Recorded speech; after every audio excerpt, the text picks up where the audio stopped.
What's good? Yes, welcome to the channel, and today we'll be highlighting the whole story of Puff Daddy. So we know PDD and he has been viral in the news for the past 2, 3, 4 weeks now, and there are a lot of situations, there are a lot of charges that has been rendered upon PDD via to his arrest. So even prior to now, months ago, PDD had a controversial lawsuit charged to him by his ex girlfriend Cassie, and the lawsuit, which was a very large lawsuit, she mentioned him grooming her and also abusing her, of which there was a video evidence to back it up, where she was being assaulted right in the middle of a hotel room. So it's not like PDD's hands are clean. We literally have we have seen video evidences of things he has committed in the past. So now he has been arrested again, and this time around it seems to be very, very deep, because they've gone down to the roots. The FBI raided his home and found a lot of things, of which they collected as evidences. They've gotten a lot of witnesses that have reportedly spoken on what PDD did, and there are a lot of things that PDD is being charged for, including sexual assault, even though that one is not part of their major charges, but also sex trafficking, also some sort of other criminal charges being filed against him. Apparently, the FBI is not really giving us a total clear picture of the many things he has done, but we could see the ripple effects affecting other areas of the entertainment scene, because PDD was quite influential. The guy is a billionaire, is rich, so um you have to understand the depth of how this thing goes. So even right about now, we could see things happening like the CEO of Warner Music resigning, the CEO of Universal Records resigning. These were people that were part of PDD's group. Like, they used to have freak off parties. PDD used to host freak off parties, and in the freak off parties, it was rumored that things happened there. A lot of things that the mouth cannot speak happened there, of which there are videos to show of it.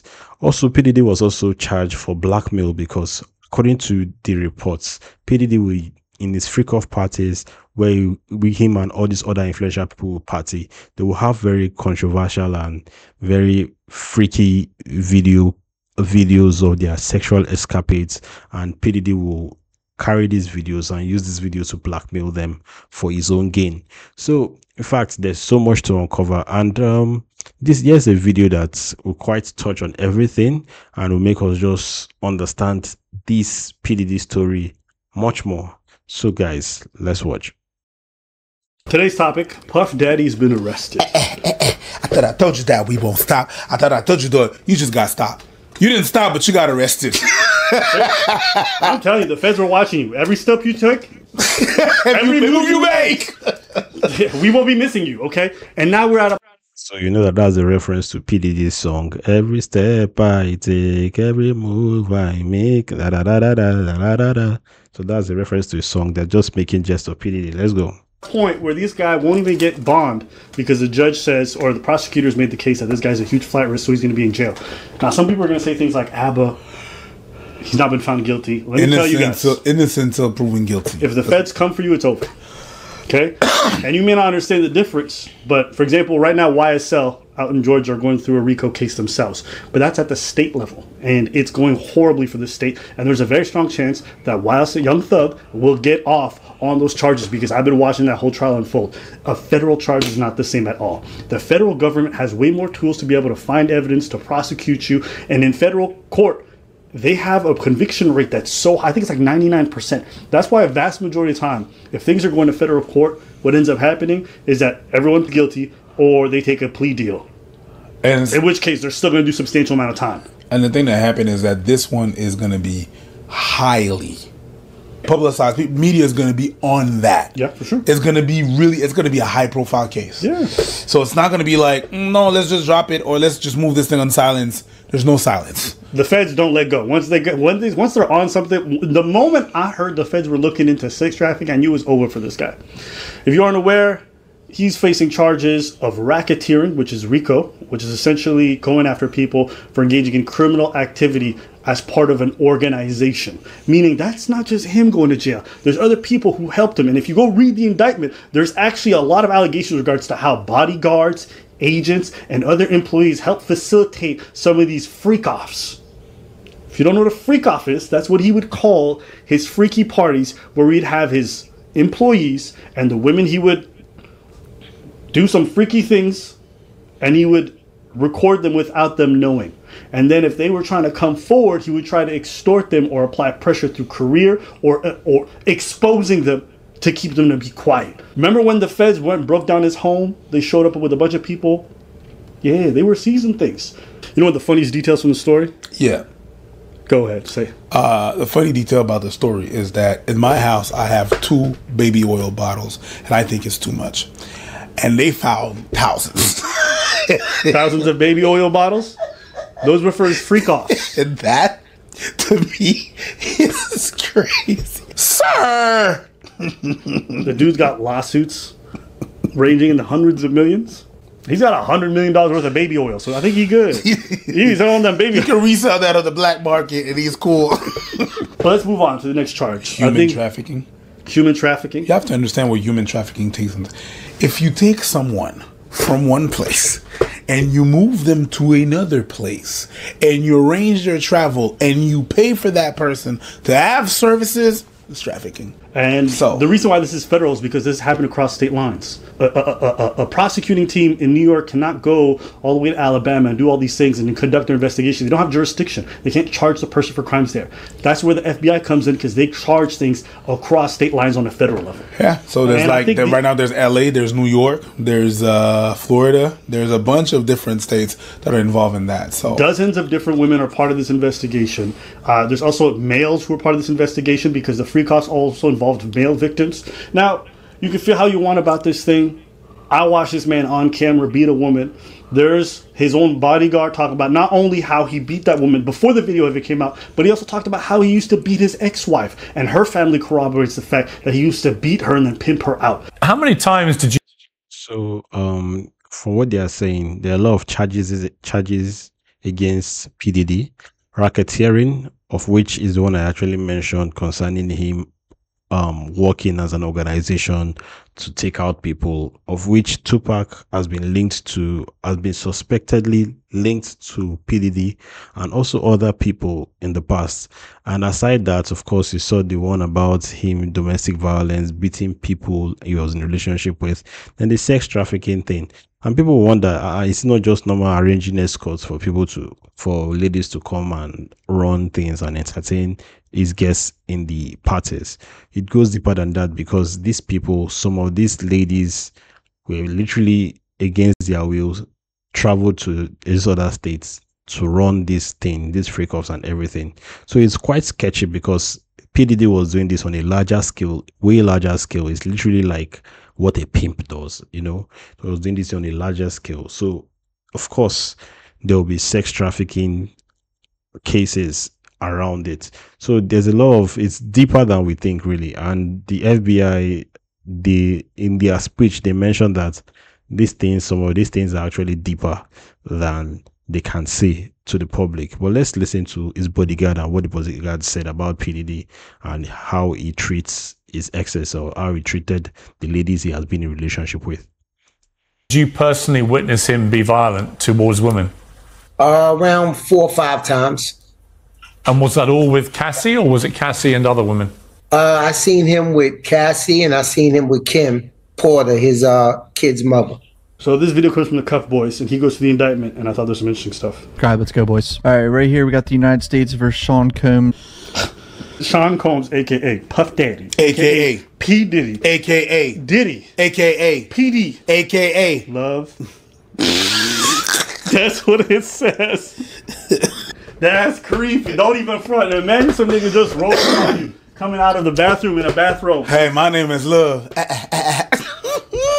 And then the girl's just behind over there.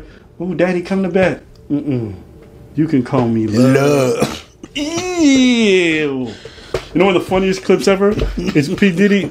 It's a picture of him, and it's just him riding a bike.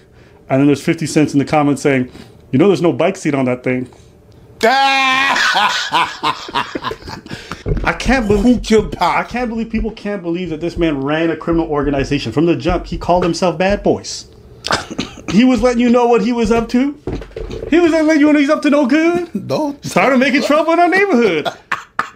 Indictment. For decades, Sean Combs, aka Puff Daddy P. Diddy, the defendant abused, threatened, and coerced women and others around him to fulfill his sexual desires, protect his reputation, and conceal his conduct. To do so, Combs relied on his employees, resources, and influence of multifaceted business empire that he led and controlled, creating a criminal enterprise whose members and associates engaged in and attempted to engage in, among other crimes, trafficking, forced labor, kidnapping, arson, bribery, and obstruction of. If you wonder what the arson is, I remember this story. Kid Cudi. Yep. Somebody blew up his car. He'd always alleged it was Puff Daddy. Why? Because his ex wanted to get with him. Cassie. So P. Diddy, it was alleged that he blew up his car. Well, it turns out that shit is true. This man, that's how possessive and jealous he was. He blew up another man's car. Justice. So basically, he's the f***ing devil. Sorry, I know this isn't funny, but headquartered at various times in Manhattan and Los Angeles, under a variety of United States-based corporate entities, including Bad Boy Entertainment, Combs Enterprises, Combs Global. Corporate entities in the Combs business included, among other things, record labels, a recording studio, apparel line, alcoholic spirit business, marketing agency, and television network and media company. Engaged in persistent and pervasive pattern of towards women and other individuals. I think it's worth mentioning, if people don't realize, P. Diddy's a billionaire. Okay, he's huge in terms of just how much power he has in the industry. And you have to think, a lot of the women who are alleging things happened to them came into the music industry at a time where people like this guy ran everything. There was no SoundCloud, there was no other come up. You came through record labels and you came up through people like Puff Daddy. And so if they want to take advantage of you and you wanted to have a career, there was nothing you could do. Okay, and even if you want, This thing they are saying here is very true. We can all testify that if you know, really, that Burna Boy was also one of the people that Pop Daddy helped, especially during the whole Grammy project. For Burna Boy to win the Grammy Award, he was with P. Diddy. P. Diddy had a lot of influence in his Twice as Tall album. So that's what helped him win. So P. Diddy has been influential both not just in the United States scopes, but also internationally, you understand. So the PDD influence is wild. This is a billionaire, so he has the money, he has the cash, and the longevity in his career. He has been very relevant from the 90s down up until now. So you can imagine how relevant this guy is. So let's continue though. wanted to do something, by the time you wanted to, they were already extorting you. They were already using camera footage of you. They were already saying they were going to ruin your life. And so you really didn't have a choice in these kinds of situations. So much stuff, like there's so much stuff over your head that's you have a Damocles sword on your head right now. He controls media. He controls fashion industry. He controls music. So if you're a musician, done. If you want to do fashion, done. Music, done. Everything is done. You can't really go anywhere. And if you're in none of these circles, he could just coerce you because he has the footage. So he could just.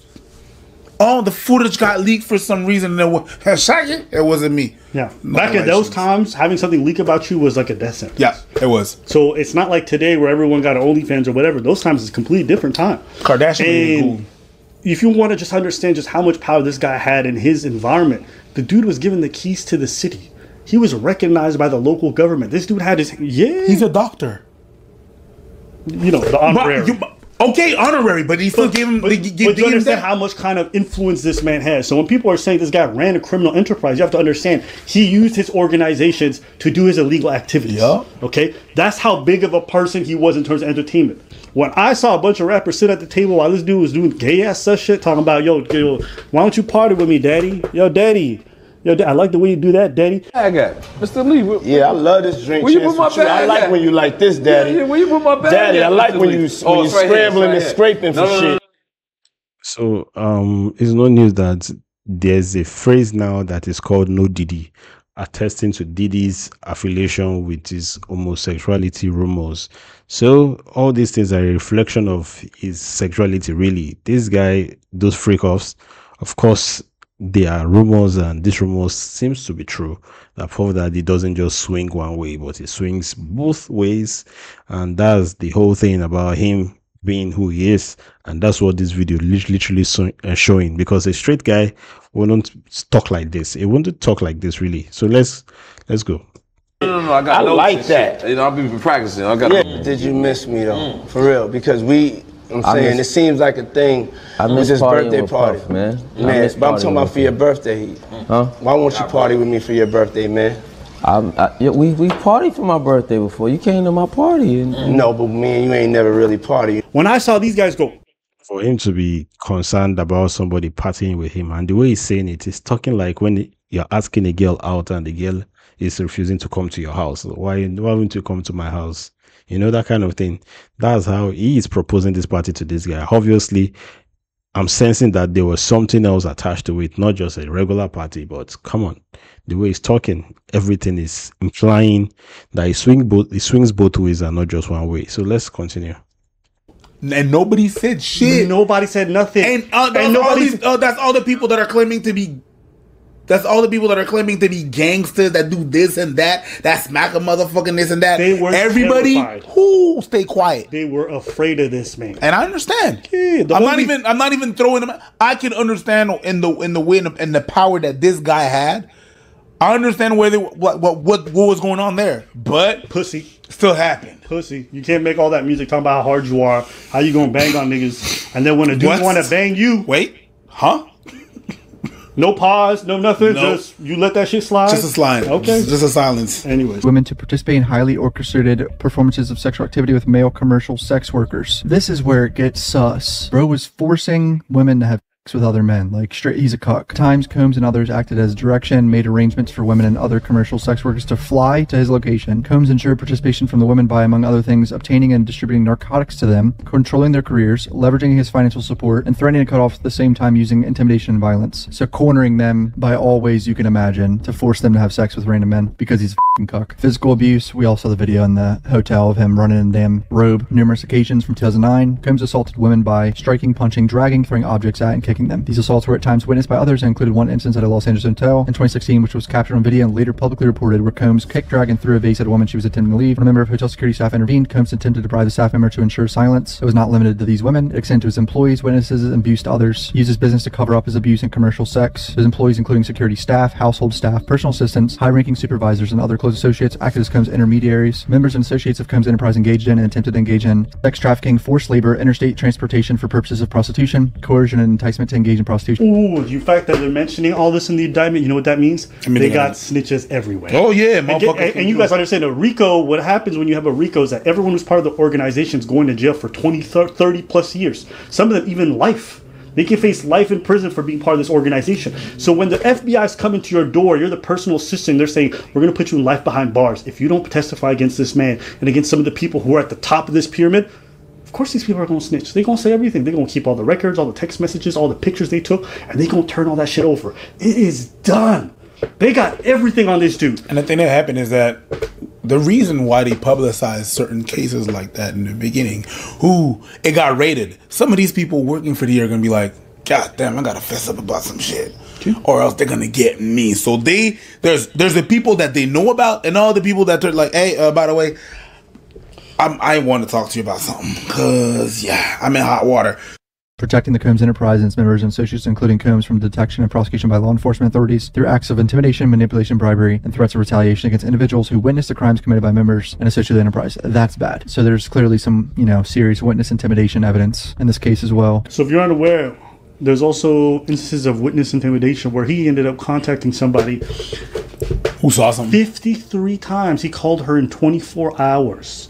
And then afterwards, she ended up coming out with a statement on Instagram after all those calls. And so they're using that. And then they got her basically saying, yeah, he did intimidate me. So this dude's panicking. He sees everything crumbling. And he has such a lavish lifestyle. But here's the kicker. If you made money as part of a RICO process, as part of an illegal enterprise, the government was going to recoup all of that money. You can try to hide it. You could put it in shell companies, but they're going to come for all your properties. They're going to come for all of your belongings. Even if you try to transfer it to your kids, they're going to come for that shit too. Because if you make money from illicit trade and you use your enterprise to be able to conceal that, they're going to take everything. So financially, his kids are not going to be destitute or dirt shit poor. but they're no longer live this lavish lifestyle of a billionaire. That shit's over. Or they're gonna have to redo their money by their own. I saw his son rap. That nigga's trash. Combs and So I don't want to make this video too long because it's already getting long, really. But one thing is, Sean Combs is knee deep in the whole legal situation. Is knee deep in it, and the FBI's have gotten him really because the evidence that they have are so much against him, with a lot of people that will come out to speak against him, be it former employees, current employees, bodyguards, and people that are in the same structure and this enterprise that will speak against him because, of course, he blackmailed many people. Many people are his enemies, and some others, the FBI will have things, some dirty things for some other people that worked with him. So of course there'll be a lot of witnesses that will speak against Sean Combs, which is PDD, concerning the situation. So the thing is really sketchy, and for them to have involved this Combs enterprise, which is his business enterprise, and puts him that he's charged for a lot of crimes, criminal things, arson, money laundering, sex trafficking, and all. It means that they will confiscate many of his properties and many things that as a result of his businesses, which means that the man might not be as rich as he used to be, as he was anymore, by the time the FBI is done with him and by the time this case is sent to court and the final verdict is made. So there's going to be a lot for PDD, and that's why PDD is really in the rabbit hole. Not to talk about the freak-offs. The freak-offs are the things that are really getting people talking because people didn't know that people can go as wild as it gets. The FBI really did zoom and found 1,000 bottles of baby oil, 1,000 bottles of lube, which is all associated with the freak-offs. Aside that, what they also talked about is finding so many dildos in his house. Even though that was not mentioned here, but of course there's a picture that has come out that they found so many dildos in his house. So you can imagine how freaky this guy got and how freaky these other influential people in his space got during those parties. So it's sketchy, and many people that were associated with PDD are seen to be pulling an act or the other because they know that the law is catching up with them and somehow it's going to affect their career.